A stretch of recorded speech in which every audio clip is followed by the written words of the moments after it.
What if ang narcissist na asawa ang nasa abroad?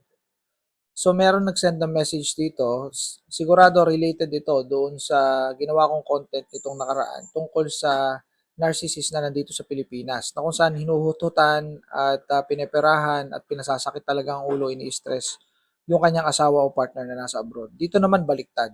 So i-analyze natin kung ano mangyayari kapag yun namang narcissist na nag-abroad.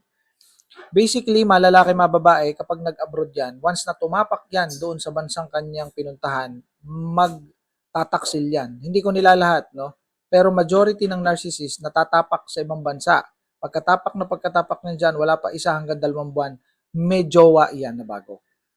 May narcissistic supply. Nature nila yan na mag-jowa. So, marami makaka-relate dito dahil marami nakaka-experience niyan. So, once na yan ay nandyan na, malaya na yan. Kung malaya yan dito siya nasusunod, mas masusunod siya doon, mas may freedom siya doon. Kung ang freedom niya dito because you are manipulated, ikaw ay napapaikot na ay let's say 70% doon, pagdating doon 95% or 99.9%, almost 100% ang control or ang kanyang freedom doon sa ibang bansa. Kasi hindi mo siya nakikita eh, no? Kapag ka binala ka niya sa messenger, binala ka niya sa platform na ginagamit niyo mag-communicate, wala ka na eh. Yari ka na eh. So, yun ang isa sa pinaka-importante na dapat yung tandaan. Yung cheating, pagtataksil, very, very common yan.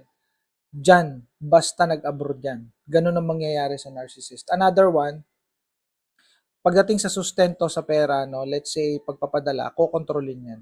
Lagi yan may kapalit. Lagi may return of investment yan or lagi may string attached or may control yan.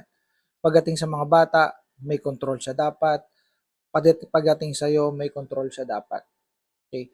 Another one, since ito nga ay magkakameroon ng asawa diyan, ang bagong asawa, ng bagong jowa, bagong live-in partner, no. So, ang mangyayari nito is i-gaslight ka. Expect that. I-gaslight ka. Pagmumukain na ikaw yung may kasalanan. Kaya kanya iniwan or kaya siya ng lalaki, kaya siya ng babae, ikaw ang ituturo. No, sasabihin na ikaw ay ganto, ikaw ay ganyan. Expect that. Blame shifting ito. Pero wala po kayong problema dito. Ang may problema talaga dito, narcissist. Nature nila yan eh, na mag-deflect. No? Deflection yan eh. No? Binabaling talaga sa iyo, nature nila yan. It's one way of protecting their ego. Kasi fragile ang ego nila.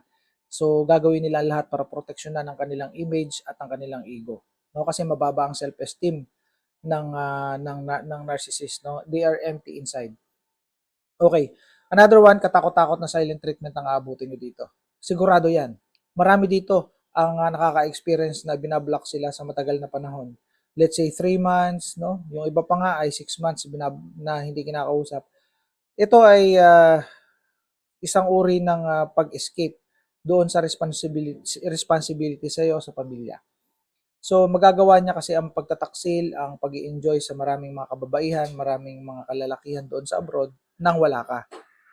So ibig sabihin ay nagkakameron siya ng freedom, enough time, no, na maging malaya doon na magawa ang gusto niya. Pero ang akala mo naman ay nagtampo, akala mo naman ay may problema ka, pero sa totoo lang ay sinasadya niya yon. Okay? Sinasadya yan. Hindi yan yung sasabihin ninyo na nag-away kayo. No, hindi. Created niya yan.